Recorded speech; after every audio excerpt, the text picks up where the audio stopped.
Est-ce qu'on peut faire quelque chose pour lui? Non, il est trop tard.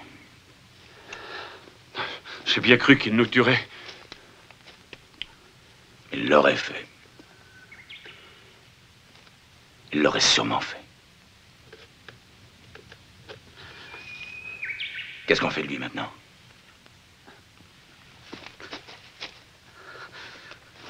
Je ne vois qu'une solution. Emmener le corps jusqu'à Entry et le remettre à la police. En disant ce qui s'est passé. En disant quoi? Quoi au juste? Exactement ce qui s'est passé. C'est un cas de légitime défense où je n'y connais rien. Il y a eu contre eux assaut sexuel et viol sous menace d'arme à feu. Tu l'as dit, il n'y avait pas d'autre solution. Quand il est encore en vie? Plus maintenant.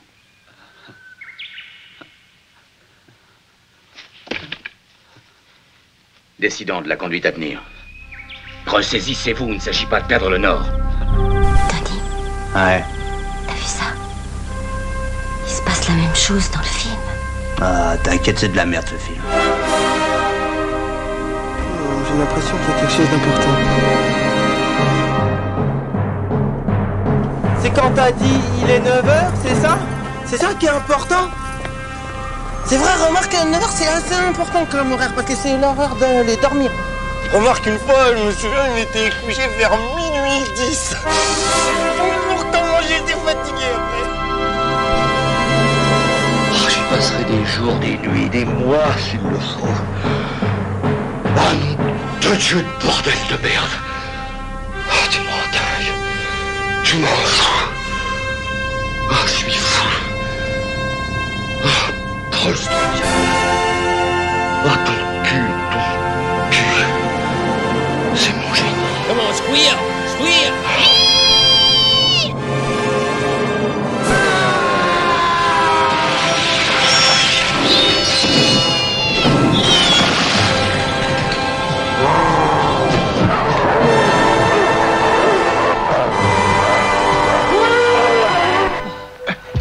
Morbentad, abante.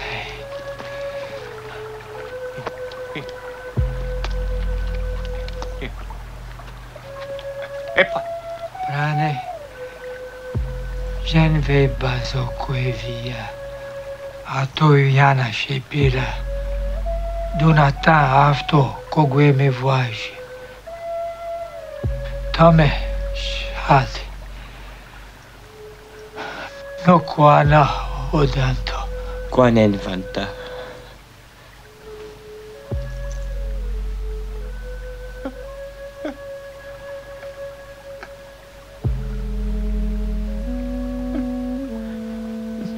Ago. Tu by vanta sash. Neges podicum. Atua vobide. Quae win who? Awi a copy and the desert one. November goes vanta. Hey, those mountain and in page. I went out the one page.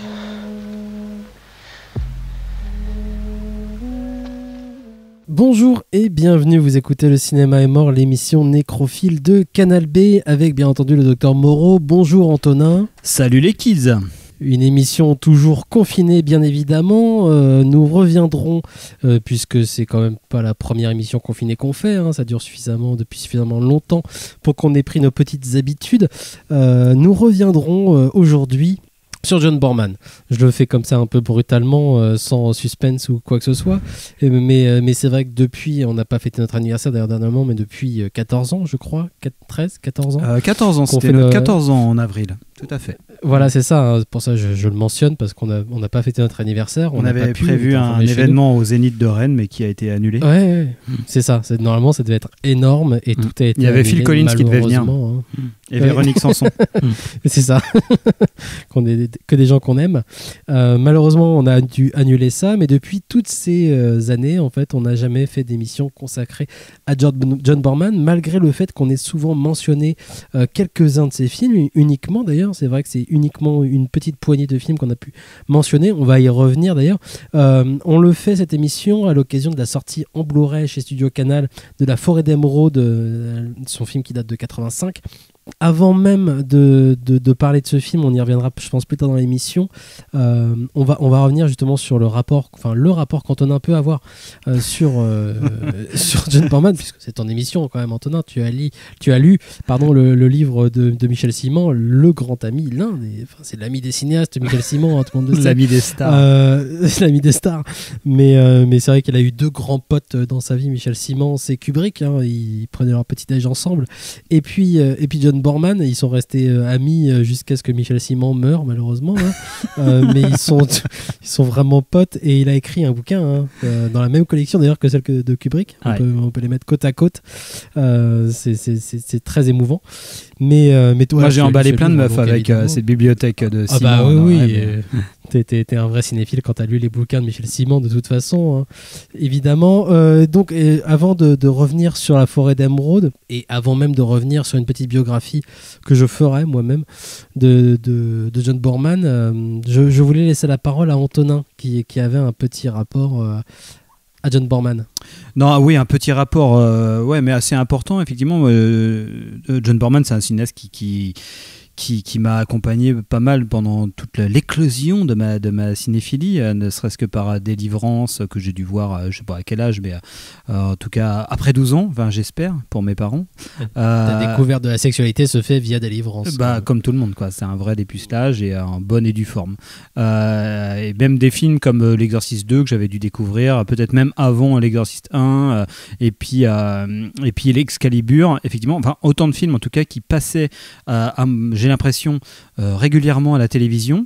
En tout cas, John Borman, moi, dans les années 90, c'était un grand nom du cinéma. C'était un nom hyper important sur lequel qui fait que ça a été longtemps une sorte de point cardinal de ma cinéphilie, d'une proposition de proposition de cinéma hyper marquante dans ce qui pouvait un peu m'interpeller à l'époque et qui allait vraiment être le socle fondamental de ce que moi je peux aimer.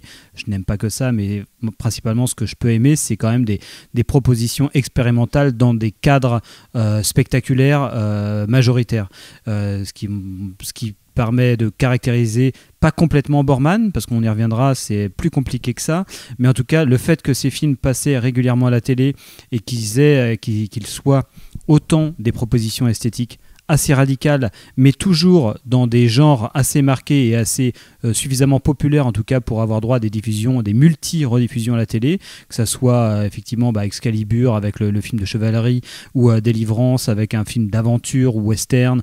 Délivrance beaucoup moins, j'ai l'impression qu'il n'était pas tant diffusé que ça. En tout cas sûrement pas à 20h à TF1 dimanche soir, mais en tout cas moi je le voyais à la télé. Puis il était visible en tout cas. Il était visible, on pouvait le voir, et c'était quand même quelqu'un du coup que sur des images qui pouvaient marquer fortement quelqu'un qui commence à s'intéresser au cinéma.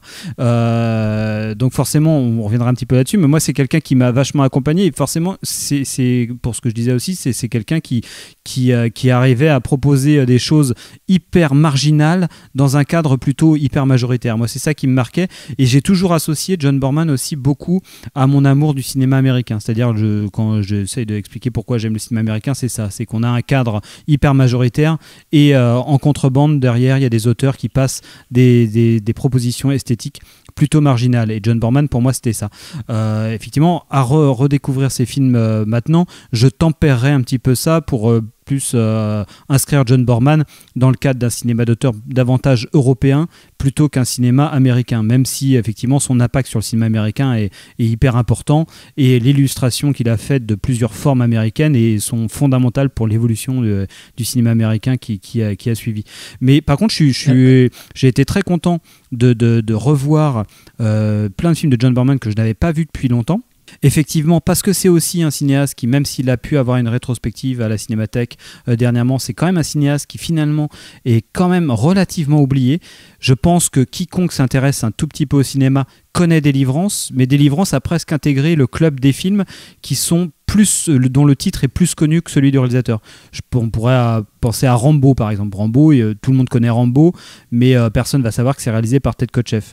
Délivrance, c'est un film que tout le monde connaît, mais peu de monde peut-être va connaître le nom de John Boorman, parce que c'est un nom finalement qui a un petit peu disparu des tablettes un petit peu des cinéphiles. Il y a plusieurs explications, je ne vais pas m'attarder dessus, mais c'est vrai que c'est quelqu'un qui a une fin de carrière beaucoup plus classique, qui a son dernier film, du coup j'avais vérifié, ça date d'il y a 6 ans, de 2014, ouais. Donc ça fait 6 ans, et c'est vrai que c'était une veine plus autobiographique. Il y a eu quelques films quand même dans une lignée que j'ai pas tous revus, que la plupart je les ai vus. J'ai pas vu son film avec Binoche et Samuel Jackson sur l'apartheid, si je me trompe pas.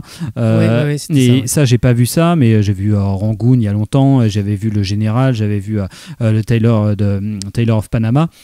Avec Pierce Brosnan, voilà. Bon, des films que moi j'aime bien, mais qui clairement n'atteignent pas qui sont pas à la hauteur, qui ne sont pas le choc qu'il a pu produire carrément dans pas. Les années 70 et même 80, parce que c'est vrai. Moi je voulais, avant qu'on revienne complètement là-dessus, et je te coupe complètement la parole pour tu as le droit. Faire un petit retour biographique quand même sur le bonhomme, ce qui me paraît un peu important. Tu disais justement que ça correspondait pour toi un peu plus à un cinéaste européen. Il y a de quoi, puisque en effet il est anglais, il n'est pas américain. John Boorman, il est anglais à la base.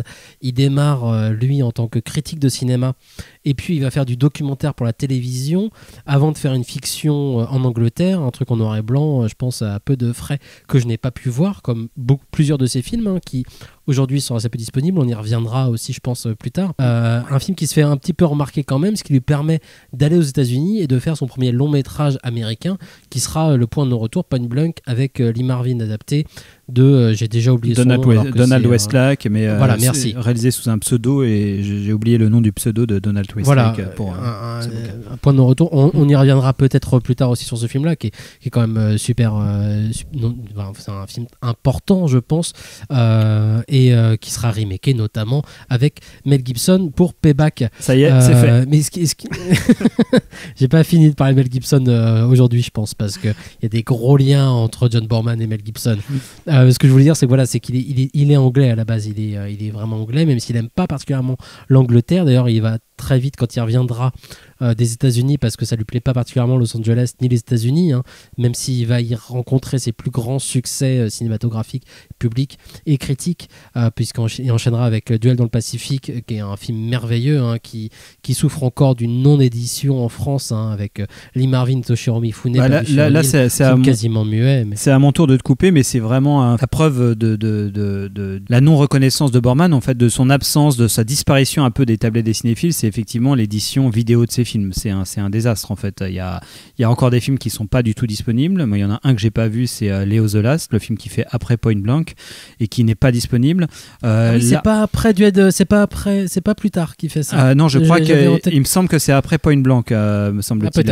Parce que le premier film, son premier film, c'est un film qui s'appelle Sauf qui peut. C'est début 70, c'est-à-dire que... Ouais, c'est vrai. Oui. Et Sauf qui peut, c'est un film que je n'ai pas vu aussi, mais qui est un film un peu dans qui date des années 60, donc, et qui est dans la mouvance du Swinging London, avec des cinéastes comme Richard Lester et d'autres qui ont fait des films un peu pop, qui accompagnaient des groupes de pop, justement. Et ça, j'ai pas vu ce film-là. Lui-même ne le porte pas trop dans son cœur, mais le film qui fait après Point Blank, c'est Sauf qui peut. Voilà. C'est Leo the Last avec Marcello Mastroianni.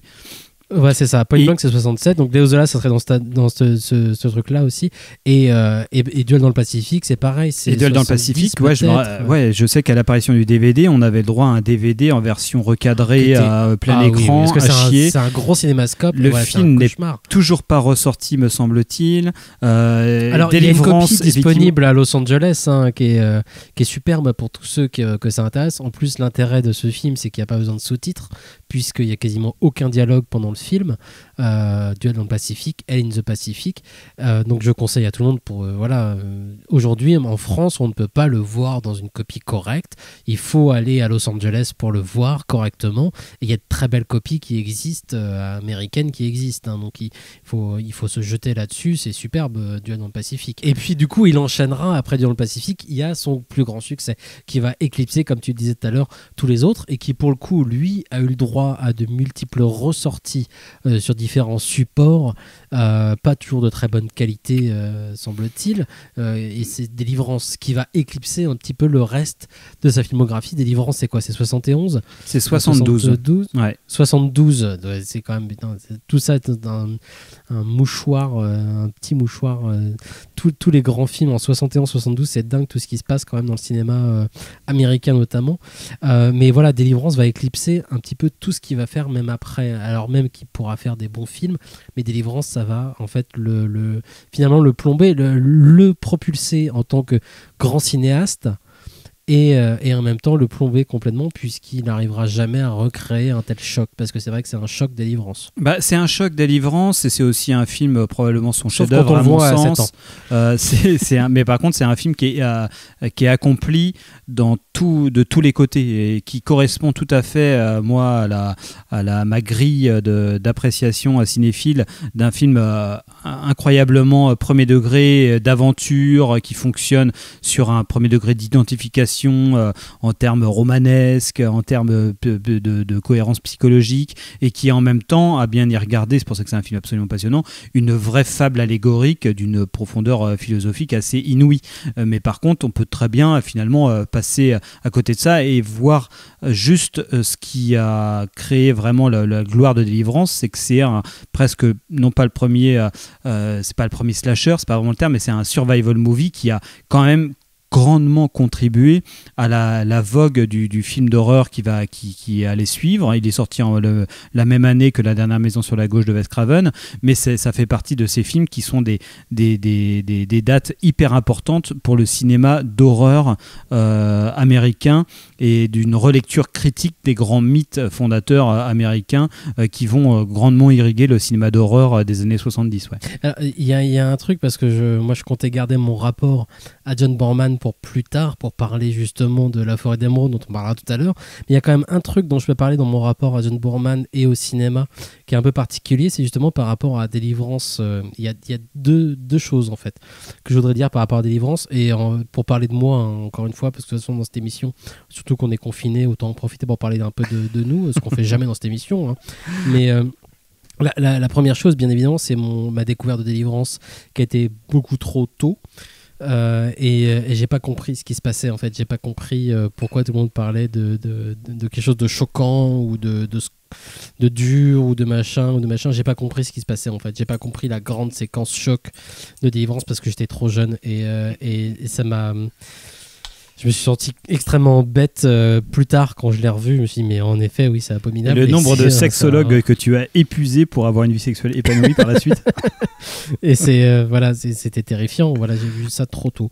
Mais bref, ça c'est un problème beaucoup plus personnel. L'autre problème qui est beaucoup moins personnel et qui est l'un des rares bons points que je pourrais donner à la faculté d'art du spectacle de Rennes 2 en fait. J'aurais un grand mal à me rappeler qui était le professeur Berthomé. en question. Non, parce que je ne l'ai pas eu en prof, donc c'était pas lui. Désolé. Et malheureusement, je ne me rappelle plus qui c'était. Ça devait être en analyse de film, mais alors je ne saurais plus qui c'était. C'était peut-être Monsieur Anthony Fian, par exemple, ou je ne sais pas qui. Quelqu'un qui me paraissait assez sérieux, en tout cas. Bref, c'était un film, évidemment, donc j'avais revu. J'avais bien revu Délivrance. J'avais dépassé ce stade de « tiens, je ne comprends pas pourquoi c'est choquant ». Si, j'avais revu le film et je savais que c'était un film qui faisait mal, quand même, un minimum.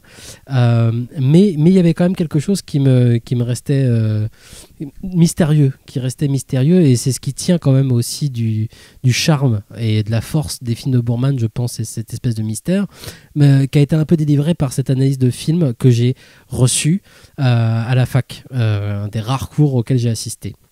Et c'était sur l'utilisation du cadre chez John Boorman. Et j'étais ravi en fait d'avoir un cours entier sur l'utilisation du cadre chez John Boorman, alors qu'il se focalisait en effet sur Délivrance et sur notamment l'apparition non pas de la menace, mais justement de l'autre. De l'antagoniste qui est pas forcément une menace. La menace justement c'est un peu troublant. C'était l'un des propos justement du cours, parce que la menace justement ça dépendait de quel point de vue tu te plaçais, parce que ce qui se passait par exemple, c'était que cette bande de 4 bonhommes qui viennent pour faire leur balade en canoë apparaissait dans la mise en scène, dans le cadre, comme une menace. C'est-à-dire qu'elle traversait le cadre de façon brutale, alors que les autres bonhommes, ceux qui vivent dans le coin, je ne sais pas comment on peut les appeler exactement, les cutéreux, les rednecks, ceux qui vont faire du mal ensuite aux bonhommes, eux, ils appartenaient au cadre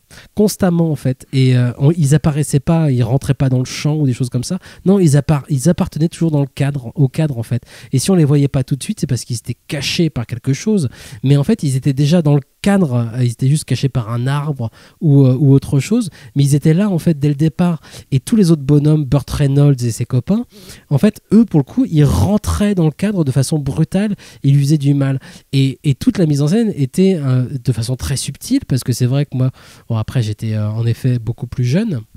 C'était il y a 5 ou 6 ans ou moins, même plus, et c'est quelque chose qui n'était pas apparu de façon évidente comme ça. Le film était suffisamment bien foutu pour que cette mise en scène, qui était visiblement extrêmement travaillée, quand même extrêmement travaillée, j'avais pas l'impression de voir un film de metteur en scène. J'étais embarqué tout de suite par une histoire, par un récit, par quelque chose.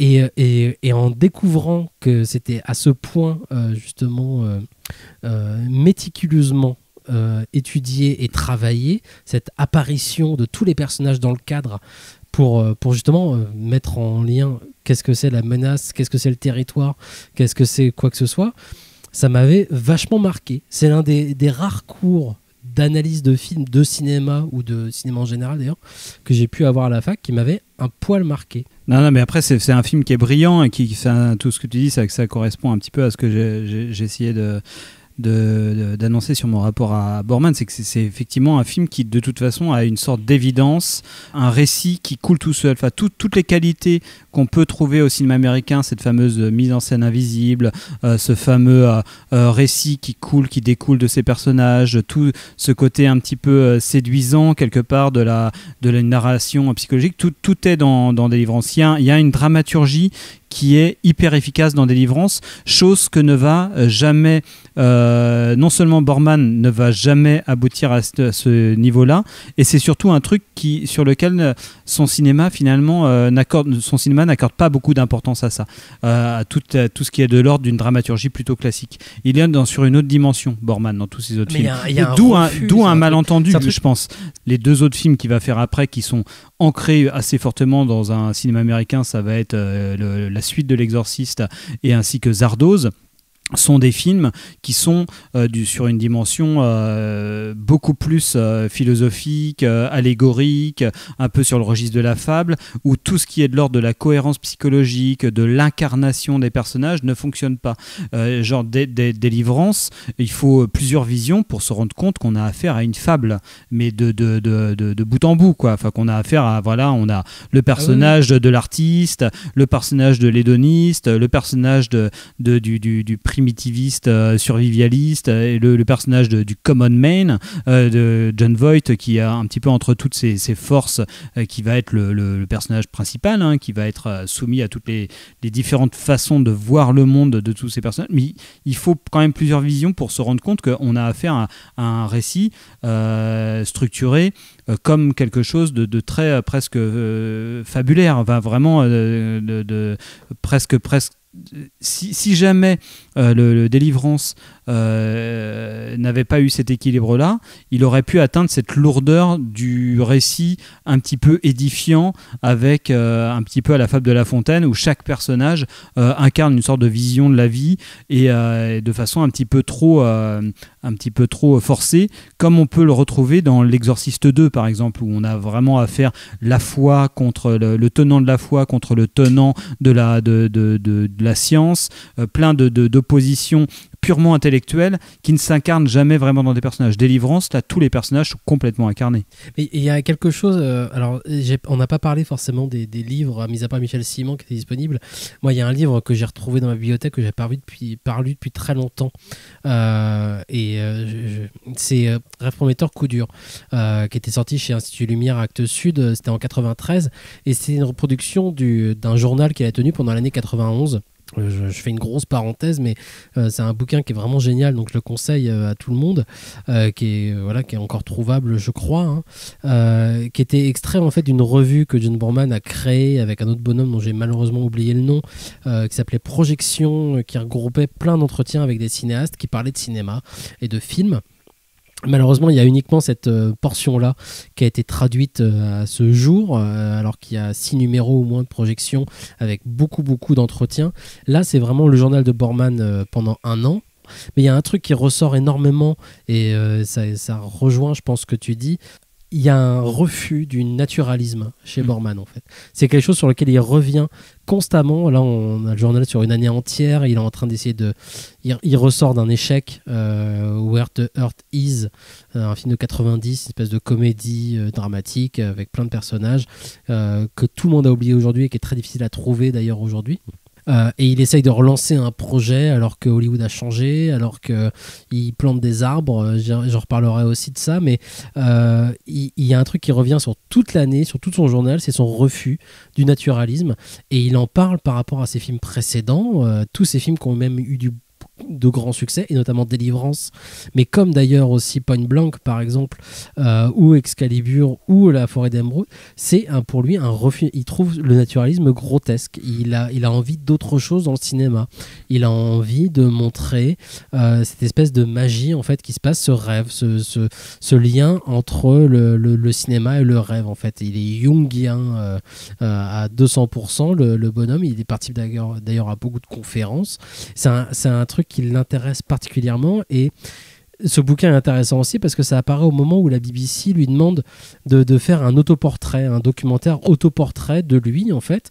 Elle a commandé ça à d'autres cinéastes, notamment à Oshima, qui doit présenter d'ailleurs le documentaire en même temps que Boorman au Festival de Venise la même année, où ils seront tous les deux jury. Et donc il a très peu de moyens, très peu de temps pour faire son propre autoportrait documentaire. Et lui, il écrit un scénario justement, mais un truc complètement avec du rêve, avec du mythe, avec des apparitions, avec énormément de choses qui tiennent du fantastique, même s'il a aucun moyen, il décide de le faire. C'est un tournage en 10 jours, donc il y a aussi tout le récit de ce tournage-là dans le bouquin, c'est assez génial. Et je pense que en effet, Délivrance, moi, me fascine d'autant plus aujourd'hui en ayant cette vision-là, en fait, de la conception du cinéma de Boorman.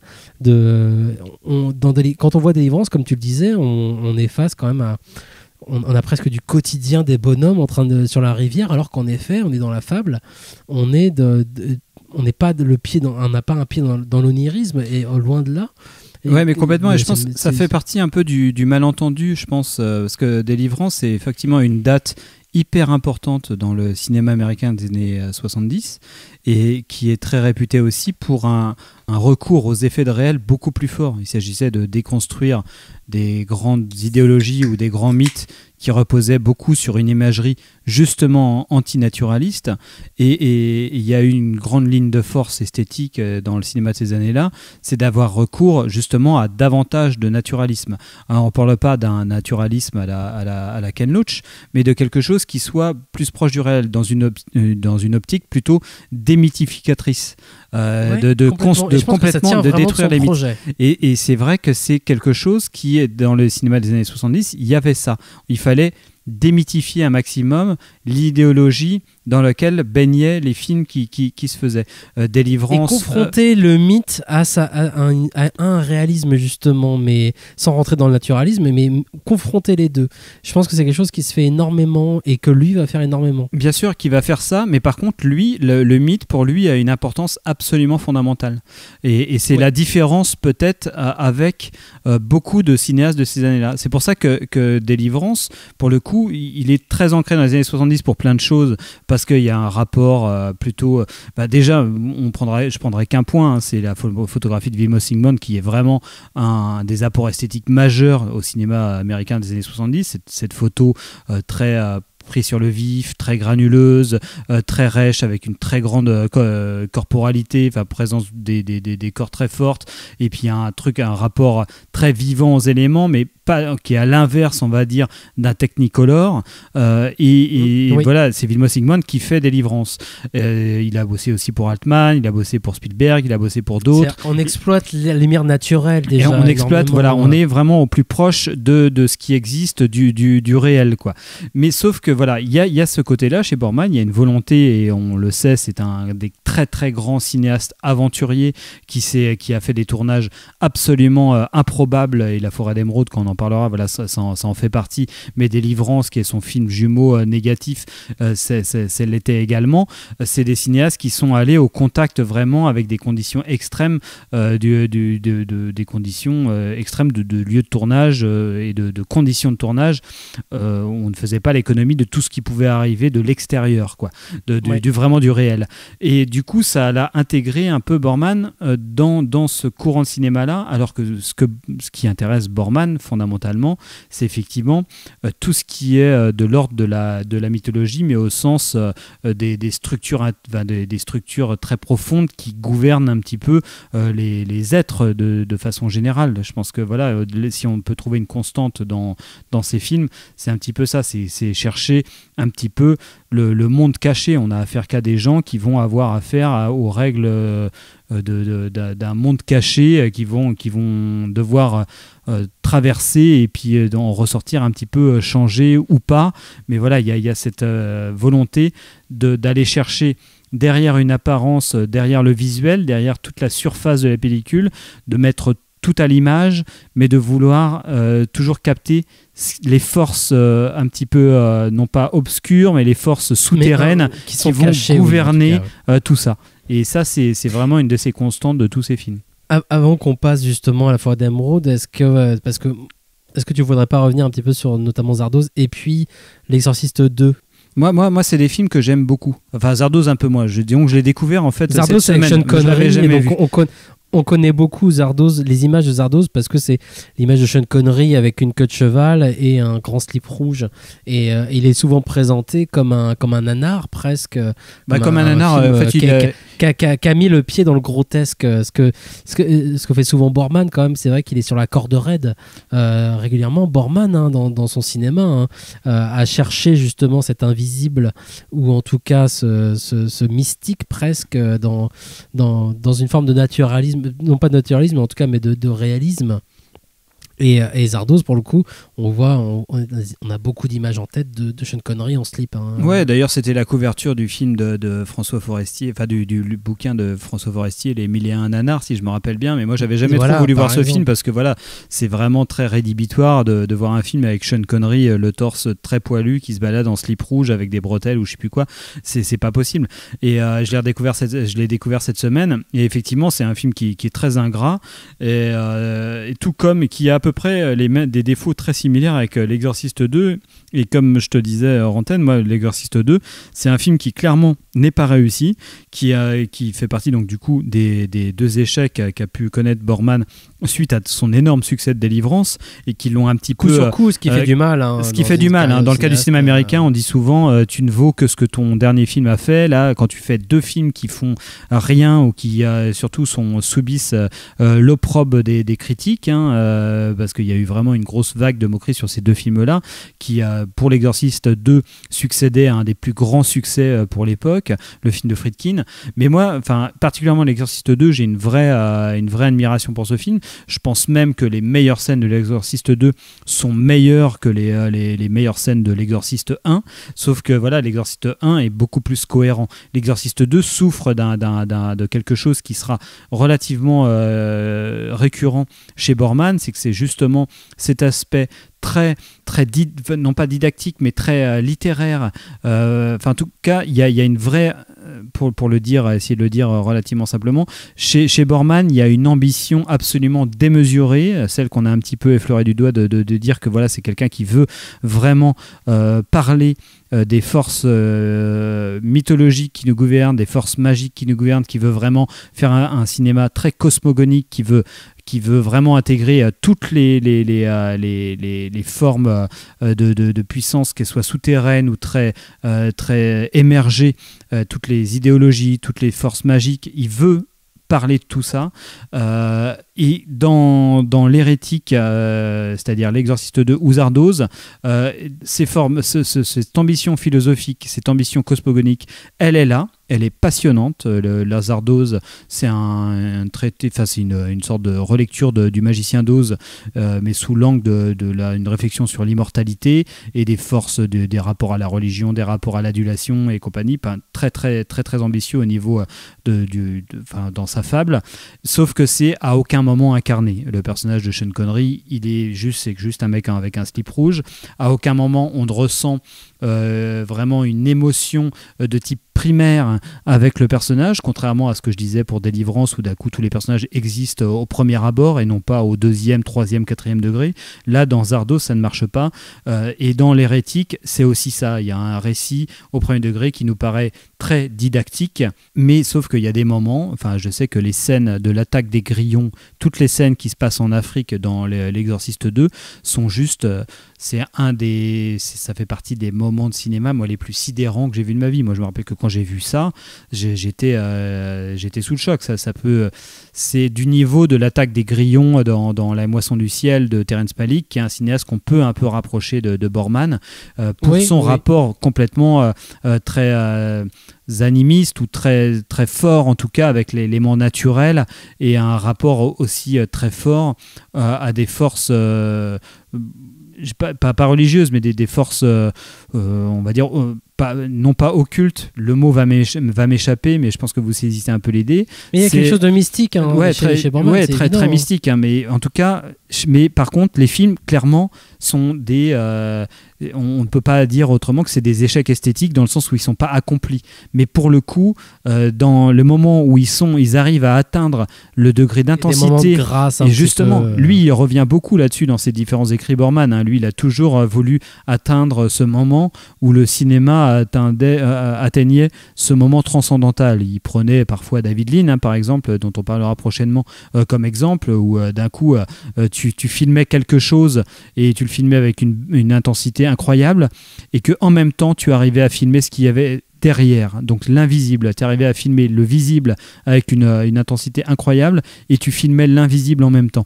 Et je pense que c'est une sorte d'effet transcendantal qui est propre au cinéma, et lui, c'est ce qu'il cherchait à avoir, et c'est ce qu'il atteint dans les plus belles scènes en tout cas de L'Exorciste 2. Ouais. Mais c'est peut-être le moment, avant même qu'on fasse la pause, parce qu'on va faire une pause très prochainement, pour parler de le projet en fait qu'il a tenté de faire pendant 30 ans au moins, je crois, c'est Broken Dreams, parce qu'au moment où il termine Excalibur, il est déjà en train d'essayer de faire ce film, et dans les années 90 il va tenter de le refaire encore, et c'est le projet justement donc de cette histoire d'un espèce de magicien qui a trouvé un moyen de faire disparaître des objets, de les envoyer ailleurs, on ne sait pas où exactement, qui apprend ça à son fils, et une fois que son fils l'a appris, il demande à son fils de faire en sorte de l'envoyer lui-même dans cet ailleurs en fait. Et il y a assez peu moi j'ai assez peu de détails, je connais pas l'histoire entière de ce film qu'il n'aura jamais fait finalement, hein. Mais c'est quelque chose qui lui a tenu à cœur toute sa carrière, depuis le début des années 80 en tout cas. Il cherche à faire ce film, il a cherché à faire ce film, il n'a jamais trouvé les financements pour le faire, mais ça tenait de ça justement, de cette espèce de magie, et d'aller de chercher le mystère, sans le voir ce mystère en fait, mais en tout cas d'en parler quoi. Ouais, c'est vraiment ça. On se fait une petite pause et on revient pour parler de la forêt d'émeraude. Oui, exactement. Écoute, Eddie. Écoute.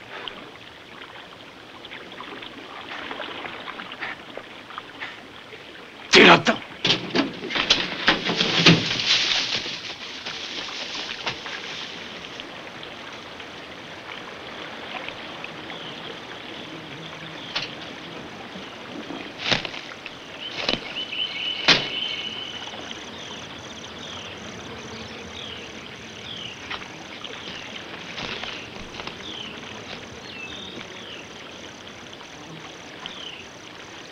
Il faut parfois savoir se perdre avant de pouvoir trouver quelque chose. Est-ce qu'il y a des serpents ici?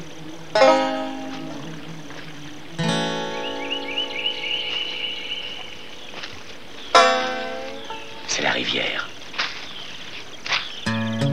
C'est elle.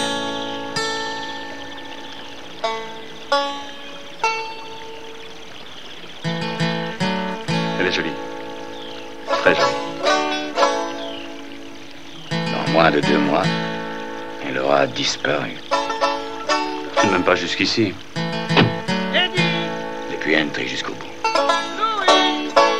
Ce ne sera plus qu'un lac mort.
L'érection du pénis est encore un des nombreux mystères évolutionnaires qui entourent la sexualité.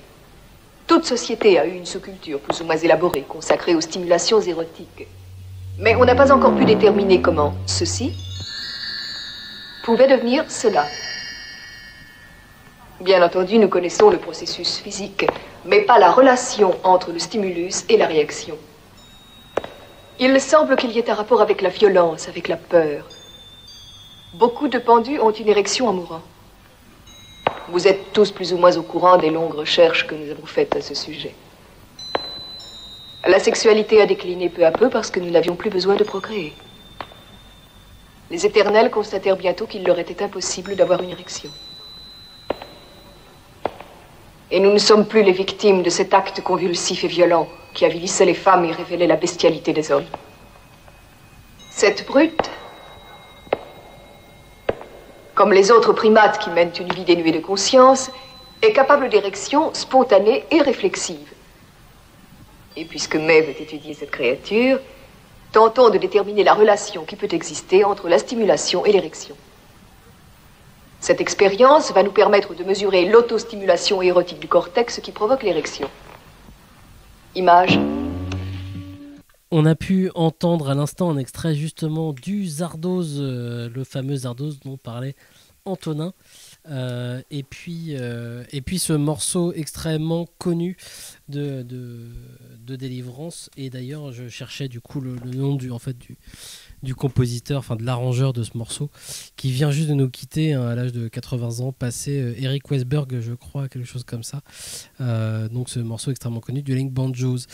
Il est temps de revenir rapidement sur La Forêt d'Émeraude, quand même, ce pourquoi on fait cette émission, qui ressort, comme je disais, en Blu-ray chez Studio Canal.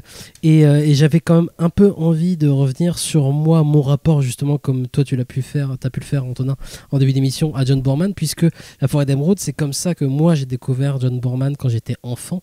Donc enfant, ça veut dire moins de 10 ans en tout cas. Et donc j'ai découvert ce film avant Délivrance, avant plein d'autres. Et ça, pour moi, représentait le cinéma d'aventure. J'ai dû le découvrir à peu près au même moment que Greystoke de Hudson avec Christophe Lambert. Et L'homme qui voulait être roi de John Huston. Et ces trois films, je sais, ont représenté pour moi pendant très longtemps ce que devait être le cinéma d'aventure. Et quand je repensais à La Forêt d'Émeraude, il y a deux scènes qui me revenaient particulièrement en tête et qui me sont restées pendant très longtemps, avant même que je revoie le film, parce que pendant très longtemps je ne l'ai pas revu. Il s'agissait d'une dernière scène du film où un Indien se balade sur des fils électriques et se fait électrocuter. Ça m'a procuré une peur pendant très très longtemps de l'électricité. C'était terrible. Et puis en le revoyant, une scène qui me terrifie toujours autant, qui est l'une des plus terribles du cinéma de Boorman, je trouve. C'est au tout début du film, c'est dans la séquence d'introduction du film, qui raconte donc, c'est vaguement inspiré d'une histoire vraie d'un Péruvien qui a perdu son fils dans la jungle au Brésil. Enfin, surtout d'un Américain, parce que les Péruviens, ils ne travaillent pas. Donc il faut bien que les Américains viennent au Pérou pour travailler à leur place. L'histoire vraie, c'était un Péruvien, donc ouais, j'y peux rien, c'est comme ça. C'est inspiré de ça. Dans l'histoire du film, c'est un Américain et c'est Powers Booth. Donc évidemment, j'adore Powers Booth. Bah oui, Powers Booth. Et je conseille à tout le monde de revoir tous les films avec Powers Booth, parce qu'il a joué dans assez peu de mauvais films, Powers Booth quand même. Notamment Sans retour de Walter Hill. On reparlera peut-être de Walter Hill prochainement d'ailleurs, puisque, bon bref, Le Bagarreur ressort en Blu-ray chez Sidonis, non, chez Rimini. Donc en bref, en tout cas, donc c'est l'histoire de ce bonhomme qui perd son fils dans la jungle et qui, 10 ans plus tard, va encore repartir à sa recherche et se perdre dans la jungle. Et il y a cette séquence au début du film où donc ce bonhomme Powers Booth qui travaille sur un grand chantier de barrage ramène sa famille, sa femme, sa fille, son fils pour visiter le chantier, et il y a juste une frontière et c'est ça qui est terrible, qui moi me terrifie dans cette séquence et qui va être très présente dans tout le film, hein. Pour ça que j'en parle aussi. Il y a cette frontière très ténue entre le chantier, c'est-à-dire la présence de l'homme occidental qui impose comme ça son travail, et puis la jungle d'un côté, mais vraiment la frontière est là, elle est visible, et on les voit jouer au bord de cette frontière, vraiment sur cette frontière, et le gamin disparaît. Voilà, le gamin disparaît. Et le père, quand il découvre cette disparition, on aurait dû passer cet extrait, il hurle, va le chercher, tout ça, machin. Et moi, cette séquence, quand il découvre que son fils a disparu et qu'il rentre progressivement dans la jungle pour le chercher, jusqu'à recevoir une flèche, découvrir ce qui s'est vraiment passé.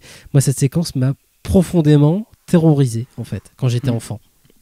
Et en la revoyant aujourd'hui, c'était encore pire, parce que du coup, je me mettais clairement à la place du père qui découvre son enfant qui disparaît dans la jungle, et paf, et c'était encore pire de le revoir en fait aujourd'hui. Et je me suis dit, putain, il a une force, on parlait, tu vois, justement de l'incarnation chez Borman tout à l'heure. Là, il y a quelque chose qui se passe qui était très très fort. Je sais qu'enfant, ça m'avait déjà profondément traumatisé, alors même qu'il y a des scènes beaucoup plus violentes dans le film. Vraiment, mais cette séquence-là, pour moi, est digne des plus grandes peurs que j'ai pu avoir au cinéma, finalement. Et ce qui s'ensuit, c'est-à-dire que la recherche, la quête du père, sa découverte du territoire, l'aventure, c'est-à-dire pour moi ça représente vraiment justement le cinéma d'aventure, c'est-à-dire aller vers l'inconnu, aller rechercher quelque chose et puis découvrir quand il retrouve son fils et que c'est vraiment de l'inconnu finalement. C'est quelque chose qui m'a profondément marqué quand j'étais enfant et de le revoir aujourd'hui, ça me touche vachement en fait. Ouais, moi c'est un film qui m'a vachement, qui m'avait marqué quand j'étais plus jeune et même si je le mettais bien en dessous de tous les autres films de Borman, mais à la revision je le trouve vraiment très très fort et je pense que c'est aussi c'est aussi dû à un truc biographique forcément, c'est que forcément je suis père maintenant et je pense que le film est vraiment axé sur le point de vue du père, même si on y suit majoritairement plus le fils et que forcément quand je l'ai vu enfant... Il y a des changements de point de vue qui sont superbes mais je pense dans la mise en scène. Il y a un aspect je pense qui est hérité aussi de son tournage, hein, c'est que le personnage principal qui est donc le fils qui va être recueilli, enfin capturé par une tribu, c'est le propre fils de Borman Borman a finalement cédé à la tentation de l'engager en tant qu'acteur principal de ce film qui lui tenait à cœur mais attends, est-ce que c'est une super déclaration d'amour d'un père à son fils ce film ça serait pas son fils, tu pourrais te poser des questions sur le propos même du film, mais là le fait que ce soit son fils et que l'histoire soit quand même celle d'un père qui retrouve son fils, qui s'est vraiment associé à une autre culture et qui a sa propre vie ailleurs et il la vit bien et puis il se prend en main et qu'il décide de le laisser aussi comme ça vivre sa vie et être chef de sa propre vie, c'est une déclaration, pour moi c'est le cœur émotionnel du film, c'est ça, c'est ce qu'il fait, c'est ce qui lui donne sa force, moi c'est ce que, en tout cas c'est comme ça que j'analyse la force que j'ai pu ressentir en regardant ce film là, c'est que c'est effectivement tout ça c'est incarné et puis c'est formellement très incarné, mais clairement peut-être que c'est dû au fait que voilà il y a une connaissance des conditions de tournage, du fait que voilà c'est vraiment son fils, peut-être que tu peux passer complètement à côté si jamais t'es pas au courant de cette anecdote de tournage là, mais je pense que ça nourrit complètement le film, c'est vraiment de ça dont il s'agit, en tout cas en termes purement émotionnels, c'est qu'on a vraiment affaire à ce bonhomme là qui veut chercher son fils. Et ce qu'il y a de plus intéressant, c'est que c'est un double trajet, c'est que le premier acte, on va dire le deuxième acte, c'est après la disparition du fils, on va avoir un père qui veut chercher son fils, qui part dans l'Amazone pour chercher son fils. En parallèle, on suit un petit peu la vie de son fils dans la tribu, où tout se passe très bien pour lui, où il suit différentes initiations et compagnie, et c'est très beau. Et après, il va s'agir que le fils va chercher son père. Donc on a vraiment une sorte de symétrie. Formellement, le film est très marqué. C'est encore une fois, c'est un truc qu'on ne ressent pas spécialement. Il est très bien écrit quand même. Il est très bien écrit, mais en fait, c'est par contre, c'est vraiment très formaliste quelque part. C'est un film. Encore une fois, c'est ça. Dans le film a une sorte d'organicité qui fait qu'on peut passer à côté de pas mal de choses, mais clairement le film il est presque quasiment géométrique, hein. Premier acte, on a vraiment le père qui cherche son fils, deuxième acte on a le fils qui cherche son père, et formellement ça va s'incarner toujours dans ce motif de la frontière dont tu as déjà parlé, avec vraiment tout un jeu géométrique très très fort sur cette idée de frontière. Jusqu'à la briser, justement, jusqu'à complètement la briser, mais on a vraiment ce rapport voilà, de la circularité. Enfin, tu as toujours ce rapport chez Borman où vraiment on sent que la ligne droite chez lui c'est suspect. C'est vraiment, tu as ce truc-là qui est toujours dans Point Blank, on le voit bien. Point Blank, c'est probablement son film sans vraiment de présence de la nature, si ce n'est la mer qui sépare Alcatraz du continent. Mais vraiment, on a un univers architectural hyper moderne et c'est par là même qui fait un portrait d'une Amérique un peu déshumanisée. Mais c'est son film probablement le plus, on va dire, architectural, le plus droit dans les lignes et compagnie. Ça va être brisé que par les élans de fureur de Lee Marvin, mais sinon on a un film qui est vraiment très rectiligne, et là dans La Forêt d'Émeraude on a un film qui n'est qui ne se base que sur une dialectique d'opposition formelle entre des mouvements plutôt horizontaux ou verticaux qui vont être liés au monde moderne, et les mouvements un petit peu circulaires ou un petit peu de billets pour les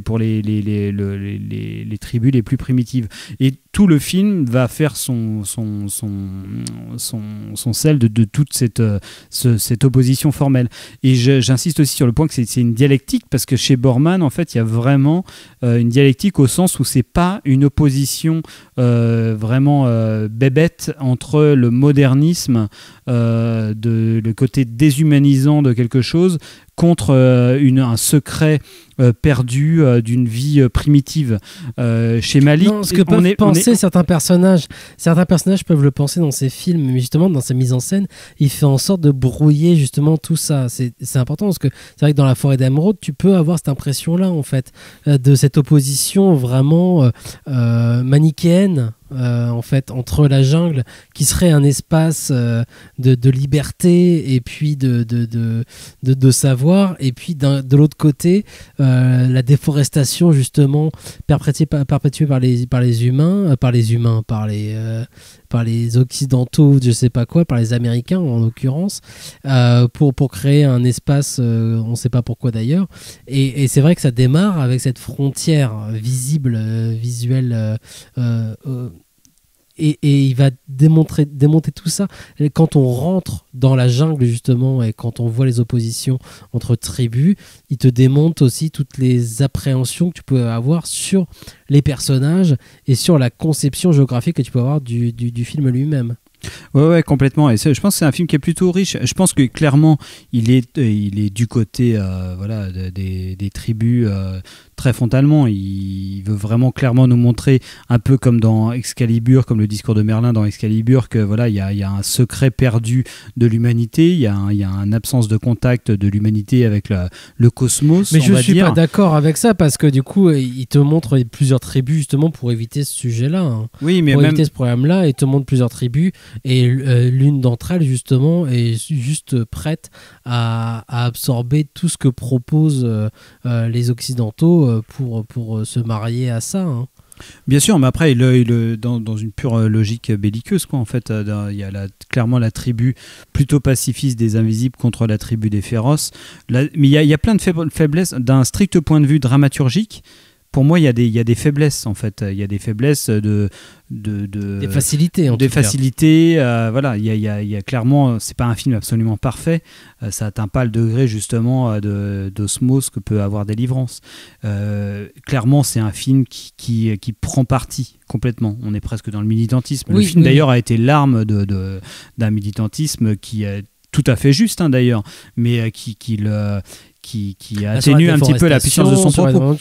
Ça apparaît à une époque où, en effet, le sujet de la déforestation, alors c'est peut-être ce film-là qui l'amène aussi, hein, mais on le retrouvera aussi, il y a plusieurs films qui vont être tournés en Amazonie à ce moment-là, qui vont parler et qui vont essayer d'aborder ce sujet-là. Hein.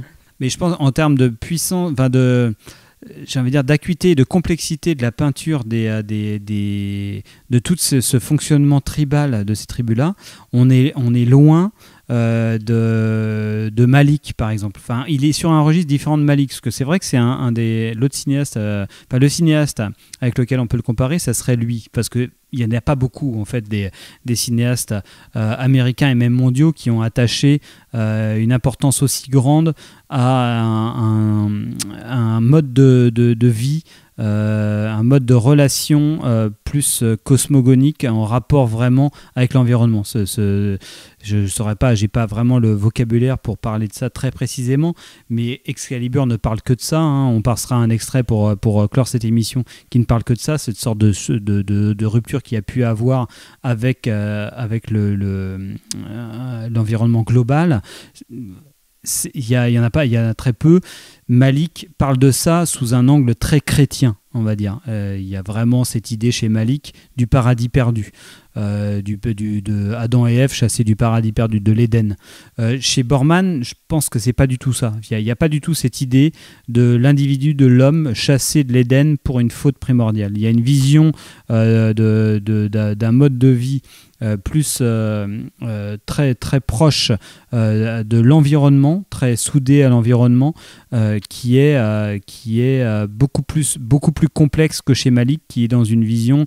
Je pense que Borman il s'inclut beaucoup plus dans ses films en fait, contrairement à Malick qui pourra avoir cette vision justement et même ce point de vue de cette cosmogonie. Et Borman, lui, il a conscience qu'il est cet Anglais qui vient de la ville, qu'il a travaillé à Los Angeles. Il garde toujours ça en tête. Il garde aussi en tête le fait que finalement cette vie qu'il a lui apporte certaines choses. Il n'est pas en train de jeter le tort sur la civilisation comme peut le faire parfois Malick en fait. Oui, il y a probablement justement avoir cette vision un petit peu Malick peut avoir cette vision un petit peu pas limitée mais en tout cas cloisonnée des situations. Borman l'a beaucoup moins je pense, même si il a du recul. Il a énormément de recul par rapport à sa situation à lui en fait, et il en a conscience. Il a conscience de ce qu'il est, de ce qu'il a fait, de ce que les gens autour de lui font en fait.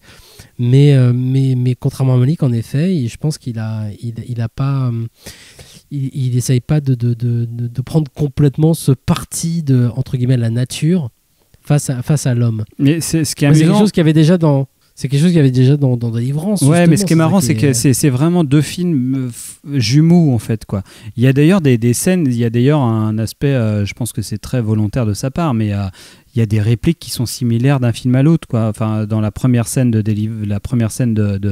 la forêt d'émeraude, il y a la petite fille qui demande est-ce qu'il y a des serpents ici. C'est une réplique qu'on va avoir dans la bouche de John Voight, qu'on a dû entendre dans l'émission d'ailleurs. Est-ce qu'il y a des serpents ici?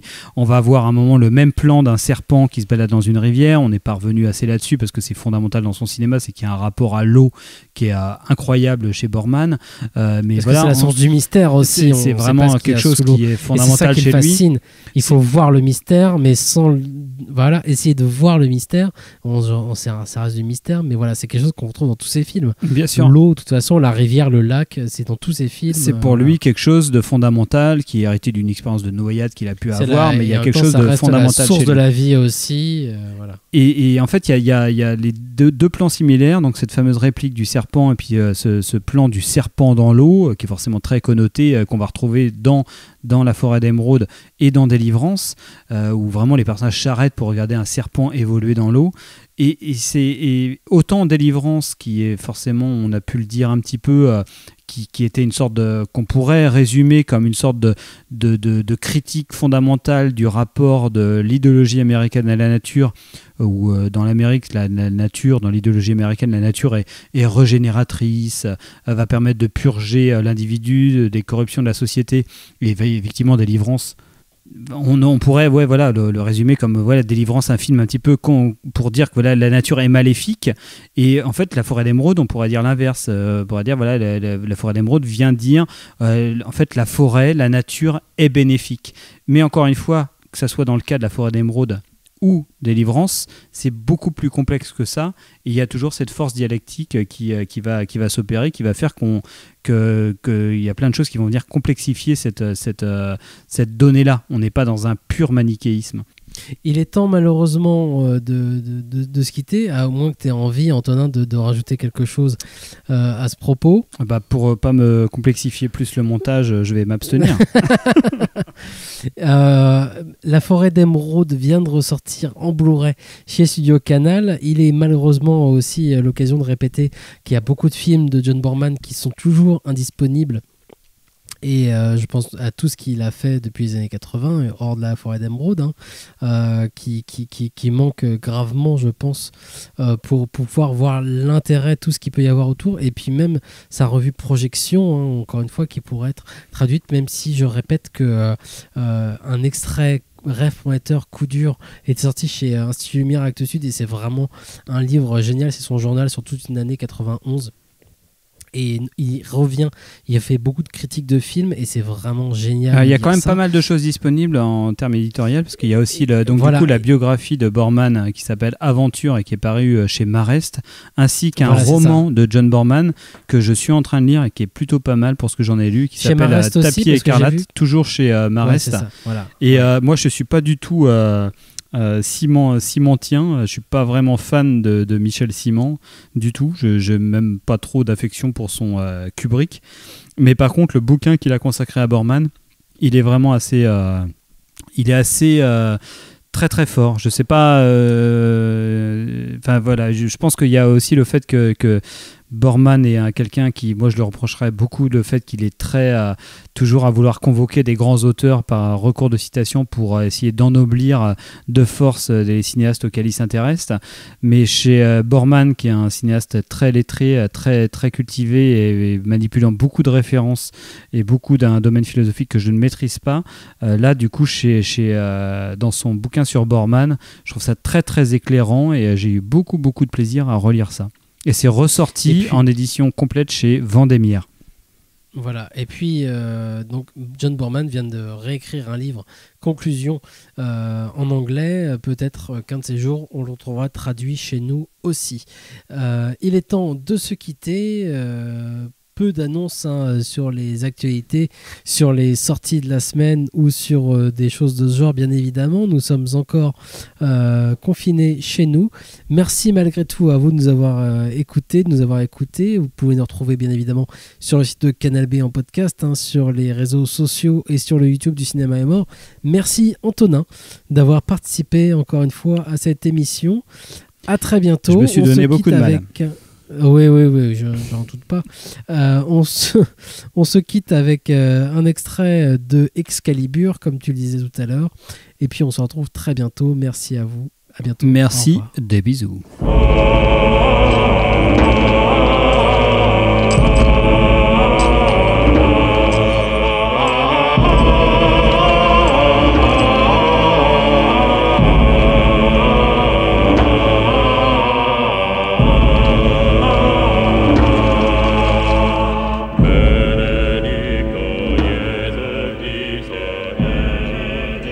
By the blood of Jesus Christ, I join you in marriage. Man to woman, king to queen, Arthur to Guinevere.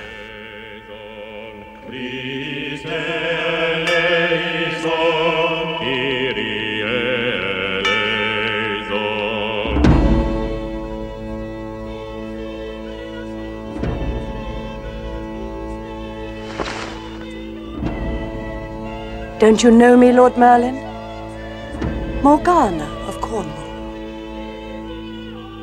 You have your father's eyes. I remember you. When my brother Arthur was born, you came and took him away. And now you leave his wedding. Because I'm a creature like you. What is the stone that burns? Sulfur, to mix with mercury. What is that root?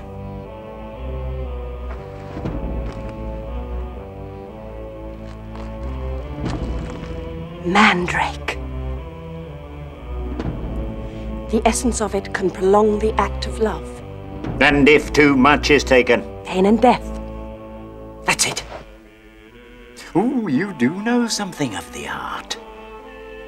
Do you have the sight? Do you see the future? Sometimes I dream of things that come to pass. Look now. What do you see? What will be? I see a castle of silver and gold. Up there. Oh, that plan is well known. You'll have to do better than that.